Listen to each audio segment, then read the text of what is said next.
Bien, ahora vamos a continuar con la siguiente ponencia. Vamos a hablar sobre la modernización institucional. Nos acompaña Walter Bryan Díaz, que ya se encuentra con nosotros por lo que veo aquí en sala. Eh, bueno, Walter Bryan Díaz es magíster en Gobierno y Políticas Públicas de la Pontificia Universidad Católica del Perú. Actualmente él se está desempeñando como especialista en modernización de la Oficina de Modernización Institucional del Ministerio de la Mujer y Poblaciones Vulnerables. Entonces, primero agradecerle por su disposición. Muchas gracias por brindarnos esta parte de su tiempo y le doy pase. Brian, ¿te encuentras con nosotros ya? Hola, Char, ¿qué tal? Sí, muchas gracias. Buenos días a todos y todas. Reciban un saludo cordial de la Oficina General de Planeamiento y Presupuesto y en particular de la Oficina de Modernización Institucional. Eh, por favor, Axel, ¿me puedes confirmar si se logra proyectar la presentación? Sí, sí, se observa. Muchas gracias. Ah, genial. Tal como nos ha manifestado Axel, vamos a ver brevemente una presentación sobre organización del Estado y modernización de la gestión pública, en particular sobre la política en sí de modernización de la gestión pública. En principio, manifestar que es una presentación genérica, considerando que se trata de una inducción, ¿no? Vamos a repasar en algunas láminas conceptos generales sobre organización y estructura del Estado y sobre la política de modernización. Bien, eh, ya sabemos que el Estado peruano está conformado por tres poderes, ¿no? Constitucionalmente hablando, tenemos el poder legislativo, el ejecutivo y el judicial, cada uno con funciones particulares y a su vez entidades también específicas, ¿no? Esto es, esto es una lámina bastante general que a golpe de ojo podemos ver la función y las entidades forman parte de cada uno de los poderes, ¿no? Eh, en sí, el Estado peruano, además de los poderes, también tiene otras entidades, como son los gobiernos subnacionales, y a su vez también los organismos constitucionalmente autónomos. En particular, centrándonos ya en el poder ejecutivo, este cuenta con cinco, eh, cinco entidades, ¿no? Por decirlo en términos generales. La Ley Orgánica del Poder Ejecutivo señala que justamente este poder está conformado por la Presidencia de la República, el Consejo de Ministros, la Presidencia del Consejo de Ministros, los ministerios y a su vez también un quinto componente denominado entidades del Poder Ejecutivo. Aquí vamos a encontrar varias de las entidades que normalmente siempre escuchamos eh, en- cuando desarrollamos labores, ¿no? En la administración pública. ¿Cuáles son estas entidades del Poder Ejecutivo? Pues tenemos las empresas del Estado, los organismos, de los cuales podemos identificar organismos públicos ejecutores y organismos públicos especializados, y a su vez también de esta división de organismos públicos especializados tenemos los organismos reguladores y los organismos técnicos especializados, ¿no? ¿Por qué hacemos esta precisión en los organismos? Porque, claro, cuando vemos el sector mujer y poblaciones vulnerables, verificamos que no solo está el MIM a nivel de ministerio, sino también contamos con el CONADIS, ¿no? El cual constituye un organismo público ejecutor, ¿no? Dentro de esta caracterización de entidades del Poder Ejecutivo. Adicionalmente tenemos entidades administradoras de fondos intangibles y programas y proyectos especiales.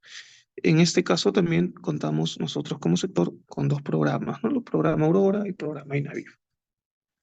Bien, ahí podemos ver que nuestro sector es un sector que se encuentra eh, dentro del Poder Ejecutivo, y como sector contamos con organismos, uno al menos, y programas nacionales, ¿no? Aurora y Navif.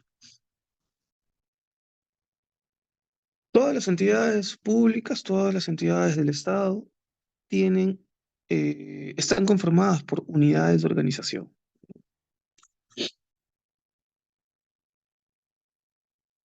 A diferencia por ejemplo, el sector privado, en el caso de las entidades públicas, nosotros contamos con una serie de instrumentos, tanto normativos como de disposiciones administrativas, que nos dicen cómo es que debemos estructurar una entidad pública. Así, muchas veces creemos que podemos tener cierta libertad para poder crear, modificar la estructura orgánica de una entidad pública. Sin embargo, esta se encuentra regulada, se rige por normas especiales para justificar y determinar tanto los niveles como los tipos de unidades de organización que tenemos al interior de la entidad. Eh, Como podemos ver en la imagen, todas las entidades públicas están conformadas por unidades de organización. Estas son una suerte de células, las células de cada entidad, las cuales tienen niveles organizacionales. Las unidades de organización están distribuidas por niveles. Podemos ver en pantalla que contamos con hasta 5 niveles organizacionales. Los dos primeros, el primer y segundo nivel organizacional, son denominados órganos. El tercer nivel organizacional es denominado unidad orgánica, el cuarto subunidad orgánica y el quinto área. Estas son las denominaciones precisas, ¿no? Correctas a la hora de mencionar algún tipo de unidad de organización al interior de nuestro sector. Esto resulta un poco específico, pero eh, es muy utilizado a la hora de desarrollar documentos de gestión, disposiciones administrativas, normas, incluso cuando muchas veces hacemos documentos internos, memorandos, notas, ¿no? Se suele indicar remítase a las unidades orgánicas, ¿no? Pero ya vemos que las unidades orgánicas solo son el tercer nivel organizacional. Lo correcto a la hora de señalar o querer indicar que un documento tiene por alcance a toda la entidad es referirnos a unidades de organización, ¿no? Que es el término general, genérico para todas nuestras cajitas dentro de la entidad. Bien, así como las unidades de organización tienen niveles, también existen tipos, ¿no? Aquí, en esta lámina, ustedes pueden ver no solo los niveles de las unidades de organización, sino también los tipos. En el primer nivel organizacional, por ejemplo, tenemos los órganos de alta dirección, ¿no? Las unidades de organización de primer nivel pueden ser órganos de alta dirección. En el caso, por ejemplo, del MIM, nos referimos al despacho ministerial, los despachos viceministeriales, Secretaría General, órganos resolutivos, órganos consultivos. En el caso del MIM no contamos con estos, pero sí, por ejemplo, con el órgano de control institucional o el órgano de defensa judicial, ¿no? Que en el caso de los ministerios nos referimos a la Procuraduría Pública. Ya en los siguientes niveles, como por ejemplo el segundo, tercer, cuarto y quinto nivel, lo más común es que contemos con órganos de administración interna u órganos de línea. En el caso de los órganos de administración interna son básicamente las unidades de organización encargadas o a cargo de la conducción e implementación de sistemas administrativos, ¿no? Presupuesto, planeamiento, recursos humanos, etcétera. Aquí también tenemos todas las unidades de organización que están a cargo de los procesos tanto de soporte como de asesoramiento que no necesariamente están a cargo de un sistema administrativo. Estos son, por ejemplo, la Oficina General de Asesoría Jurídica, ¿no? Muy común en todas las entidades del Estado, o por ejemplo también la Oficina de Trámite, ¿no? Y también tenemos el otro tipo de órgano denominado órganos de línea, ¿no? Órganos de línea, unidades orgánicas de línea en general, unidades de organización de línea, que están a cargo de los procesos misionales, de los procesos que son el ser de una entidad del Estado. En nuestro caso tenemos las direcciones generales de familia y comunidad, ¿no? La Dirección General contra la Violencia de Género, etcétera. Aquí vamos a ver la organización del MI en función a lo que hemos comentado en las láminas precedentes, ¿no? Los niveles y los tipos. Por ejemplo, tenemos a nivel de alta dirección el despacho ministerial, los despachos viceministeriales y Secretaría General, ¿no? Ese es el primer nivel organizacional. Secundariamente tenemos las direcciones generales u oficinas generales. En este caso, recordemos que cuando se trata de una unidad de organización de línea, siempre va a ser una dirección, sea dirección general o simplemente dirección. En el caso de unidades de organización vinculadas a sistemas administrativos o procesos de soporte o asesoramiento, siempre van a ser oficinas generales, ¿no? Entonces, por eso vemos que arriba todos empiezan con D, dirección, y abajo con O, de oficinas, ¿no? Esta estructura se replica en todas las entidades del Estado, ¿no? Bueno, esto específicamente en los ministerios. En los ministerios. Hay algunas variaciones en otro tipo de entidades, ¿no? Por ejemplo, los gobiernos subnacionales no tienen direcciones, sino más que todo tienen gerencias o subgerencias, ¿no? Por ejemplo, en los organismos públicos vemos que no existe un despacho ministerial porque, claro, naturalmente no tienen un ministro o una ministra, pero sí tienen un presidente, una presidenta, ¿no? Caso particular, por ejemplo, en nuestro sector, el CONADE, ¿no? Tiene una presidenta. Igual, tampoco tienen un secretario o una secretaria general, sino lo que tienen es una gerenta o un gerente general. Esas denominaciones van a variar según el tipo de entidad, pero siempre van a estar con la misma lógica, ¿no? La lógica de los tipos y niveles de unidades de organización. Y en los extremos tenemos CONADIS como organismo público y abajo los programas Aurora y Navif. Y aquí ya tenemos el tercer nivel, ¿no? El tercer nivel del sector. En realidad, este es no es que sea exactamente el organigrama vigente del MIP, es un ejemplo de cómo más o menos se estructura una entidad en base a los niveles de organización y los tipos de unidades de organización.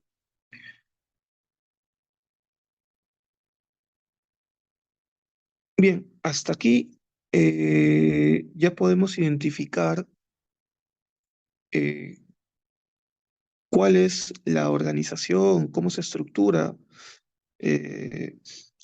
estructuran las entidades del Estado de acuerdo a las definiciones definiciones y además también los conceptos que en este caso existen para efectos de entidades públicas, ¿no? En realidad, el ente rector en materia de estructura y organización del Estado es la Secretaría de Gestión Pública de la Presidencia del Consejo de Ministros, a través de la cual se emiten justamente todas estas disposiciones a efectos de poder estructurar una entidad. Eh, Bien, esto sería todo en cuanto a estructura y organización. La idea aquí de estas láminas es poder identificarnos, ¿no? Es decir, identificar dónde nos encontramos a nivel tanto del sector, del ministerio y a su vez también a nivel general. ¿no? Entonces, ya sabemos que somos un ministerio que forma parte del Poder Ejecutivo, que existe una diversidad de entidades que conforman el Poder Ejecutivo, como son los organismos públicos, programas, empresas del Estado, entre otros. Y también ya sabemos dónde nos encontramos, ¿no? Si es que somos parte de una unidad organizacional de línea, administrativa, o si estamos, por ejemplo, en el primer, segundo o tercer nivel organizacional. En mi caso, por ejemplo, eh, que pertenezco a la Oficina de Modernización Institucional, me encuentro dentro de la Oficina General de Planeamiento, Presupuesto y Modernización, o GPPM, que forma parte de la Secretaría General. O sea, es decir, la OMI es una unidad de organización de tercer nivel que a su vez también es una unidad de organización de asesoramiento, ¿no? Bien,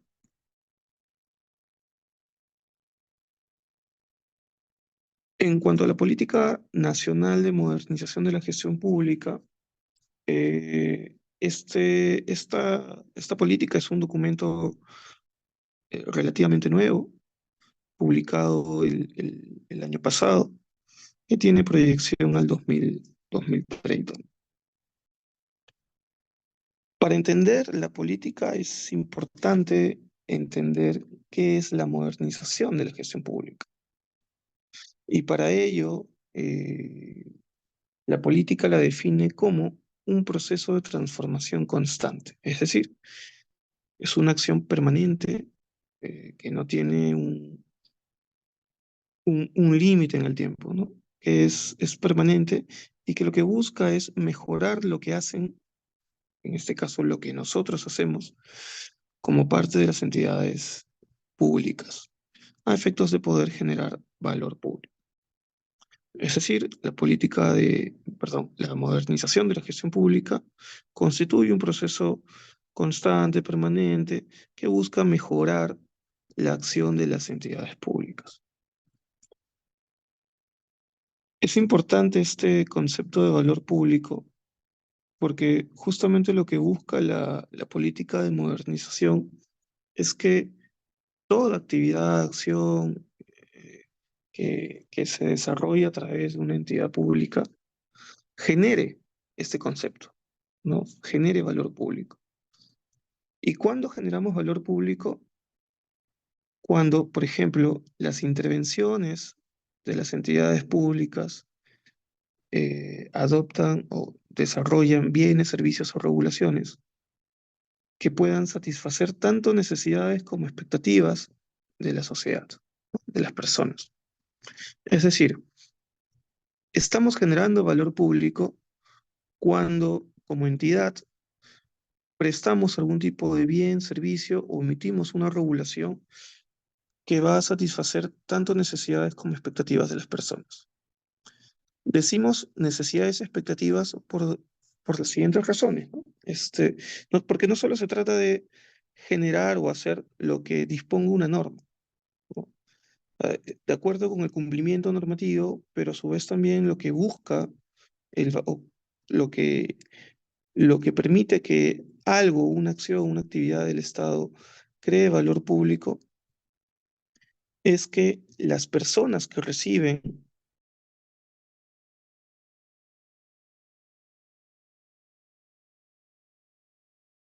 Brian, tu micro se apagó.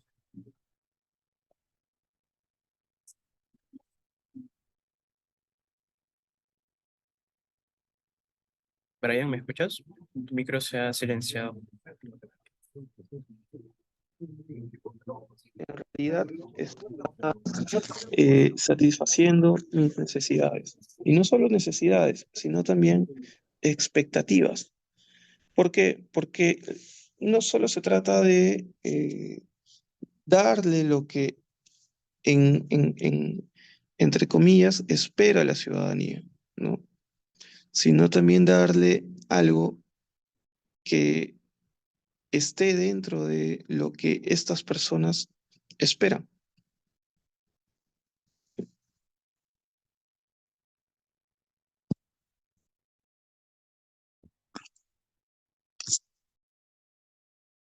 Perdón, se entró una llamada. Entonces, no solo se trata de dar algo en función a lo que como entidades pretendemos que es bueno, sino también se trata de oír, hacer un feedback, una retroalimentación y brindar aquello que las personas esperan, ¿no? Es por eso que el valor público no solo se genera satisfaciendo necesidades, sino también las expectativas de las personas. Y la segunda forma de crear valor público ya se trata sobre la optimización de la gestión interna. Es decir, que todo lo que producimos como entidades públicas sea de una forma eficiente y productiva, ¿no? En términos de los recursos públicos. Recordemos que todas las entidades públicas tienen un común denominador, ¿no? Que es prestar o generar un producto. Toda entidad pública siempre tiene que generar un producto. Y este producto se materializa a través de la prestación de bienes, de servicios o de regulaciones. Todas las entidades públicas hacemos ello, ¿no? O prestamos bienes, o prestamos servicios, o emitimos regulaciones. Podemos hacer uno, podemos hacer dos, podemos hacer los tres. Va a depender de la naturaleza de la entidad pública, pero siempre vamos a hacer alguna de estas. En el caso del MIN, por ejemplo, nosotros como sector, como Ministerio Rector de diferentes materias temáticas, emitimos regulaciones, pero a su vez también prestamos bienes y también prestamos servicios. Normalmente los bienes y servicios se desarrollan a través de programas, ¿no? Pero en este caso nosotros somos una entidad un poco más mixta, ¿no? ¿Qué bienes prestamos? Tenemos, por ejemplo, las prestaciones económicas, ¿no? Eso sería un bien. En términos de servicios, tenemos un conjunto más grueso de servicios, es decir, atenciones integrales para víctimas de violencia familiar, ¿no? A través de los SEN, para personas adultas mayores en situación de desprotección, a través de DIPAN, INAVIF, entre otros, ¿no?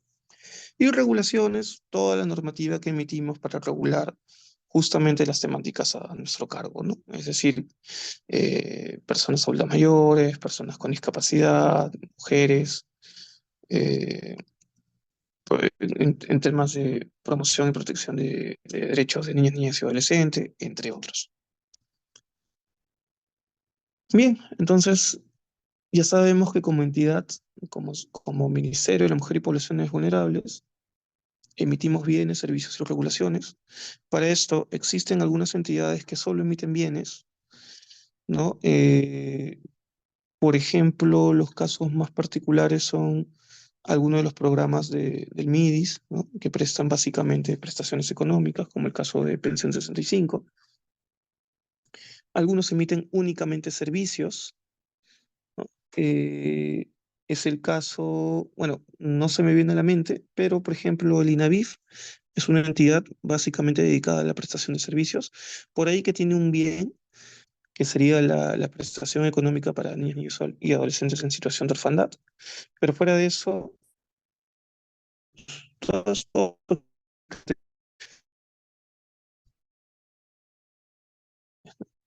en el caso del MIN ya vimos que emitimos regulaciones, pero hay algunas entidades que única y exclusivamente emiten regulaciones y no prestan bienes ni servicios, ¿no? Por ejemplo, probablemente los casos más particulares son los organismos públicos reguladores, ¿no? Los llamados OSITOS, OSITRAN, OSINARMIN, etc.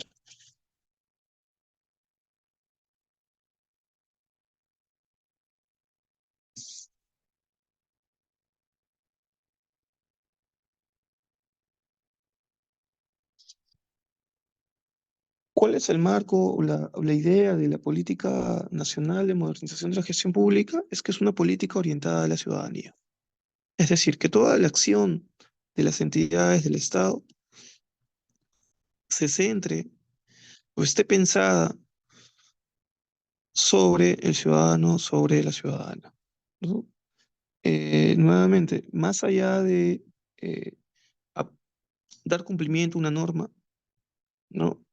Lo que busca la política es que todo el accionar de las entidades públicas todo nuestro accionar como servidores y servidoras del Estado pueda generar algún tipo de valor dirigido a la ciudadanía. Para ello hay una serie de principios que son los que justamente decoran el punto rojo que vemos en pantalla, ¿no? ¿Cuáles son? El primero tiene que ver con políticas públicas y regulación.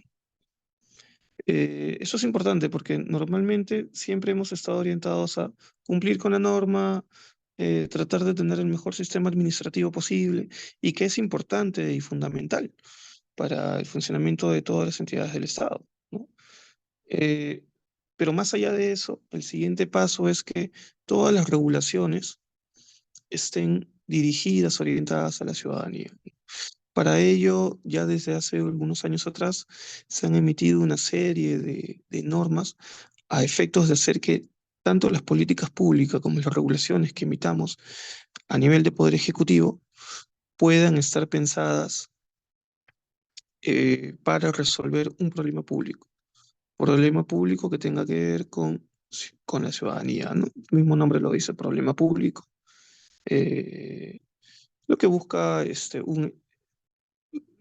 través del problema público se busca identificar cuál es la situación deficiente y cuál es la situación deseada, ¿no?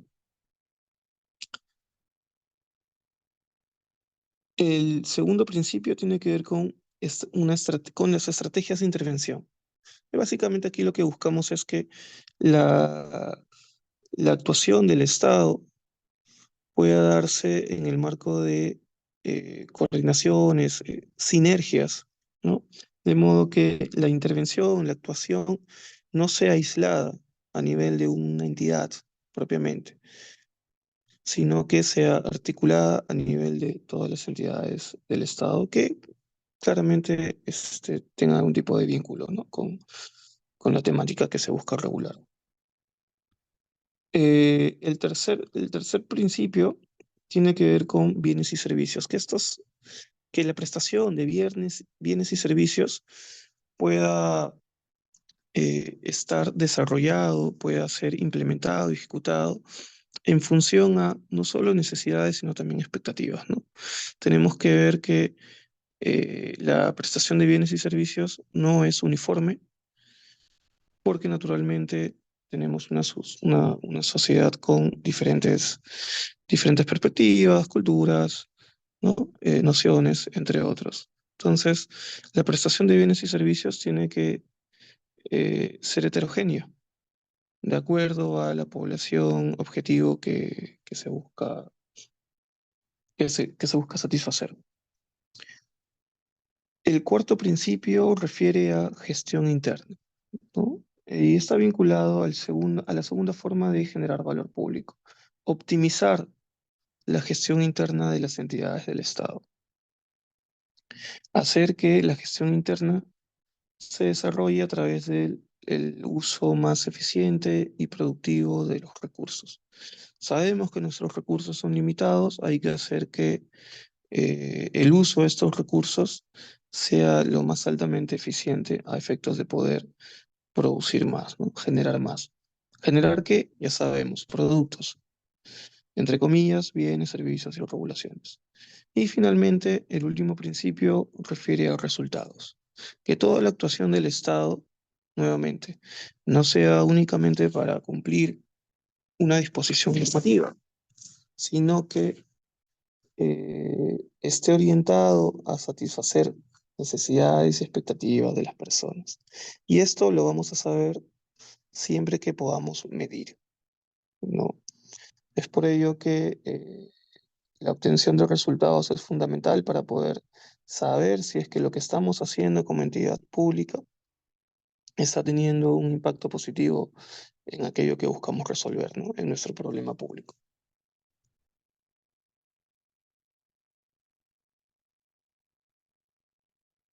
La, la idea detrás de esta nueva política de modernización no está tan orientada a fortalecer la gestión interna, como sí lo era las figuras de antaño, ¿no?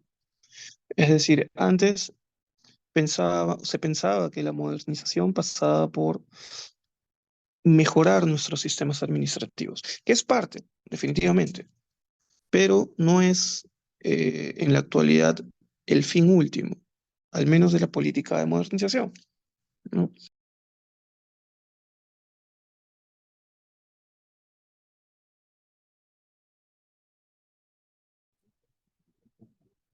Brian, si silencio nuevamente tu micrófono.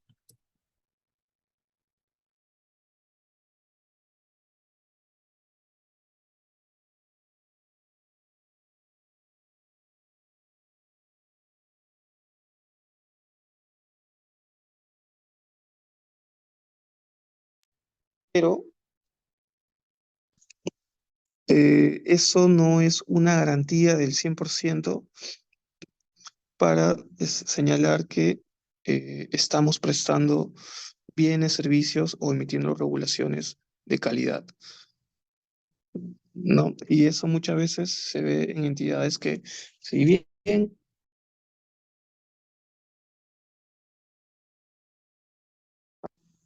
tienen sistemas administrativos bastante desarrollados, no necesariamente eh, visualizan, por ejemplo, Brian, hay un muchas problema con el veces audio, se escucha bajo. la calidad o de la prestación de sus bienes y servicios.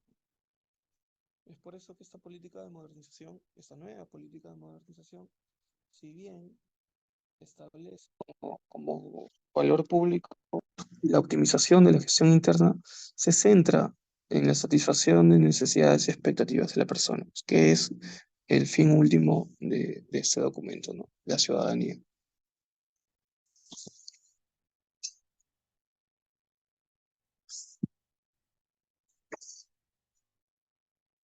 Los objetivos prioritarios de la política son los cuatro que vemos en pantalla. El primero tiene que ver con garantizar políticas públicas, nuevamente, que respondan a necesidades y expectativas de las personas en el territorio. Eh, en sí, la política y todo lo que hay detrás redunda mucho en estas palabras, ¿no? En este concepto de necesidades y expectativas de las personas. Segundo, mejorar la gestión interna en las entidades públicas. Como punto tres, tenemos garantizar un gobierno abierto que genere legitimidad en las intervenciones públicas. No solo esto no solo se limita a eh, abrir espacios para, para que la información, la actuación del Estado sea visible ante la ciudadanía, ¿no? eh, Sino también tiene que ver con involucrar a la ciudadanía, a todos los actores en en la actuación estatal, ¿no? Que no solo desarrollemos regulaciones o prestemos bienes y servicios eh, pensados desde el gabinete, ¿no? Sino también eh, que la prestación, el diseño, la implementación y la evaluación de justamente estos bienes, servicios y regulaciones se haga en coordinación, articulación, oyendo, escuchando a la ciudadanía en su conjunto. Y finalmente, el objetivo prioritario 4 refiere a fortalecer la mejora continua en el Estado, ¿no? Es decir, medir lo que estamos haciendo. ¿Esto para qué? Para poder retroalimentar y mejorar aquello que estamos haciendo. En el Estado tenemos una fuerte deficiencia en casi todas las entidades públicas, justamente sobre este punto último, ¿no? El punto 4. Hacemos y hacemos y hacemos y normalmente no medimos ni evaluamos aquello que estamos haciendo. Entonces, o lo hacemos mal y lo seguimos haciendo mal, o eh, bajo la figura de este objetivo es hacer, evaluar, mejorar lo que hacemos y ejecutarlo, ¿no?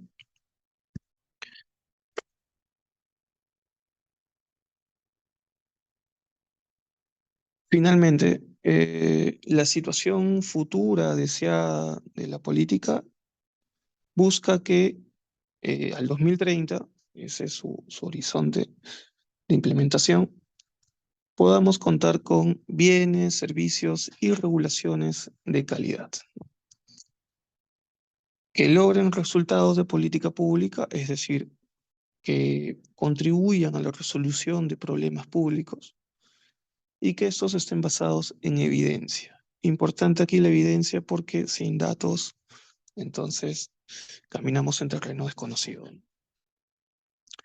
Y que a su vez también puedan atender las necesidades de las personas de la forma más oportuna y más eficiente.